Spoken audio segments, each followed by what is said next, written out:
প্রাণপ্রিয় সংগঠন বাংলাদেশ জামাত ইসলামীর আজকে নমিনেশন সাবমিট উপলক্ষে আমার সহপ্রসঙ্গী বৃন্দ, সাংবাদিক বৃন্দ এবং আমার প্রাণপ্রিয় হাতীবান্ধা পাটগ্রামবাসী, আসসালামু আলাইকুম রহমতুল্লাহি ওয়া বারাকাতুহু।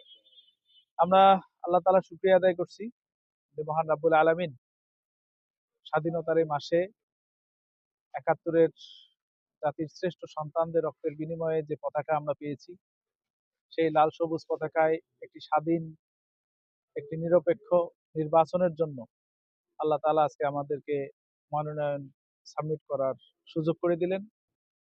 ২৪ জুলাই যোদ্ধা আবু সাঈদ সহ সর্বশেষ ওসমান হাদির রক্তের বিনিময়ে আজকে আমরা যারা এই নমিনেশন সাবমিট করার সুযোগ পেলাম, আমরা জুলাই যোদ্ধার জন্য আল্লাহ তাআলার কাছে প্রার্থনা করি আল্লাহ রাব্বুল আলামিন যেন তাদের সকলের শাহাদত হিসাবে কবুল করেন, জান্নাতুল ফেরদৌস নসিব করেন।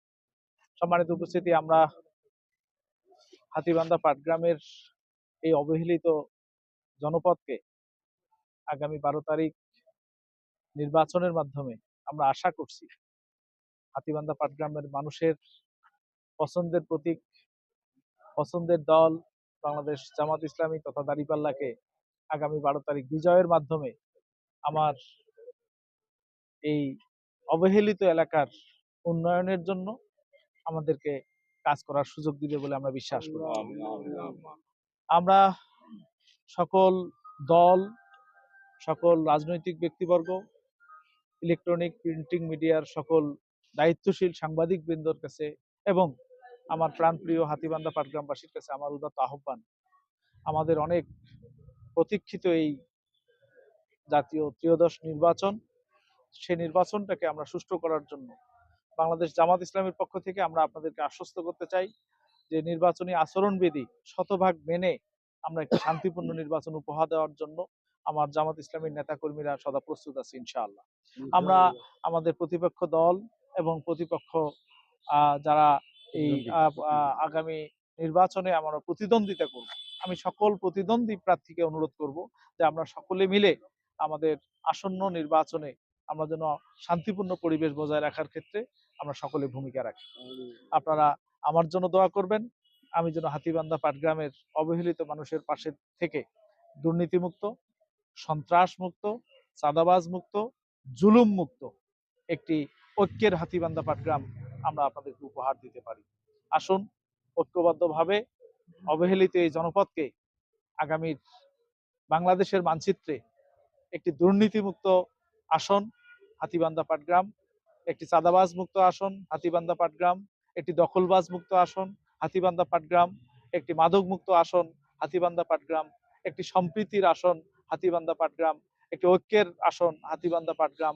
হিন্দু, বৌদ্ধ, খ্রিস্টান ধর্ম সকলে মিলে আমরা একসাথে এগিয়ে যাওয়ার জন্য নতুন বাংলাদেশের নতুন সম্ভাবনা নিয়ে আগামী ১২ তারিখ সকলকে দাঁড়িপাল্লার সাথে থাকার জন্য উদাত্ত আহ্বান জানাচ্ছি। আসসালামু আলাইকুম ওয়া রাহমাতুল্লাহি ওয়া বারাকাতুহু। জি, আপনি এই যে নির্বাচনী পরিবেশ আমরা নির্বাচিত হলে আলহামদুলিল্লাহ আমার যুব সমাজ যারা আজকে অবহেলিত, যারা আজকে বেকার, আমি প্রথম এবং প্রধান কাজ হচ্ছে আমার যুব সমাজকে আমি কর্মমুখী করার জন্য আমার প্রথম প্রচেষ্টা থাকবে আমার হাতীবান্ধা পাটগ্রামের দুঃখ তিস্তা মহাপরিকল্পনা।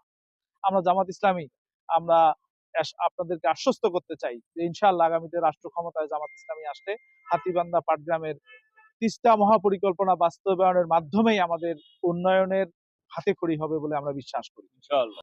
আলহামদুলিল্লাহ আমরা নির্বাচনের ক্ষেত্রে কিছু বিষয় আমরা পরিলক্ষিত করছি, বিশেষ করে হাতীবান্ধা পাটগ্রামে আমরা খুব দুঃখজনক ভাবে বলতে হয়, আমি আপনার প্রশ্নের জন্যই বলছি যে আমরা যে বাড়িগুলোতে আমি ভিজিট করে যাচ্ছি, ঠিক এই বাড়িতেই সেদিনেই কিংবা তার পরের দিন প্রতিপক্ষ প্রার্থী এসে বা তার লোকজন এসে বিভিন্নভাবে হুমকি ধমকি দিয়ে অনেক ক্ষেত্রে প্রশাসনকেও কাজে লাগানোর চেষ্টা চলছে। আমরা এটার তীব্র নিন্দা জানাচ্ছি।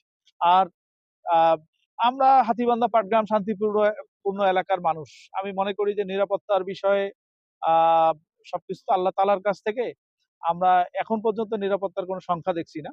আশা করি প্রয়োজন হলে আমি গানম্যানের এই মুহূর্তে প্রয়োজনীয়তা মনে করছি না, যদি প্রয়োজন হয় আমরা ইনশাআল্লাহ প্রশাসনের কাছে অ্যাপিল করব, আমরা নেব ইনশাআল্লাহ।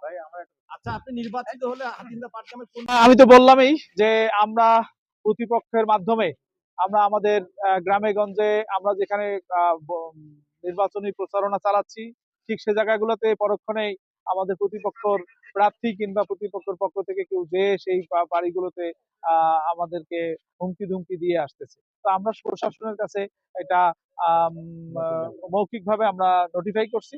ইনশাল্লাহ আগামী দিনে এই ধরনের হাতীবান্ধা পাটগ্রামে কোথাও এই ধরনের ঘটনা হলে আমি আমাদের জনগণকে উদাত্ত আহ্বান জানাচ্ছি, আপনার জায়গা থেকে আপনারা লিখিতভাবে অভিযোগ করবেন। আমরা আমাদের নির্বাচন অফিস থেকে আমরা লিখিতভাবে অভিযোগ করার চেষ্টা করব। আমরা অবশ্যই সকল প্রার্থী গুরুত্বপূর্ণ, সকল দল গুরুত্বপূর্ণ, আমরা সকলকে গুরুত্ব দিতে চাই। কিন্তু আপনাদেরকে মনে করে দিতে চাই যে আমরা এখানে যতবার নির্বাচন করেছি, আমাদের নির্বাচনের ভোটের রেজাল্ট আপনাদের কাছে আছে। আমরা আজকের এই প্রেক্ষাপটে জামাত ইসলামী এই আসনে বিজয় ছাড়া অন্য কিছু দেখছে না, অন্যান্য জায়গার মতো ইনশাআল্লাহ। বুড়িমারি থেকে লালমনিরহাট আমি 4 লেনে উন্নীত করার জন্য আমার সর্বাত্মক প্রচেষ্টা থাকবে। বুড়িমারি বন্দরকে আধুনিকায়ন করার জন্য আমার সর্বোচ্চ প্রচেষ্টা থাকবে। আমার তিস্তা ব্যারেজটাকে আমরা পর্যটন কেন্দ্রে পরিণত করে আমরা পর্যটকদের আকৃষ্ট করতে চাই। আমার শালবনকে আমি পরিকল্পিতভাবে পর্যটন কেন্দ্র করে আমরা আমাদের বাংলাদেশি পর্যটককে আকৃষ্ট করে আমি হাতীবান্ধা পাটগ্রামের অর্থনৈতিক উন্নয়ন সচল করতে চাই। বিশেষ করে আমার এখানে শস্য পণ্য রাখার হিমাগার নেই। আমরা আমাদের কৃষকরা সারের জন্য এখানে তাদেরকে রাস্তা অবরোধ করতে হয়, মিছিল করতে হয়, মিটিং করতে হয়। আমরা ইনশাআল্লাহ আমরা নির্বাচিত হলে আমরা একটি কৃষি বান্ধব, আমরা একটি ব্যবসা বান্ধব, আমরা একটি শিক্ষা বান্ধব, আমরা একটি শান্তির, একটি কল্যাণের হাতীবান্ধা পাটগ্রাম ইনশাআল্লাহ আপনাদেরকে উপহার দিতে সক্ষম হব।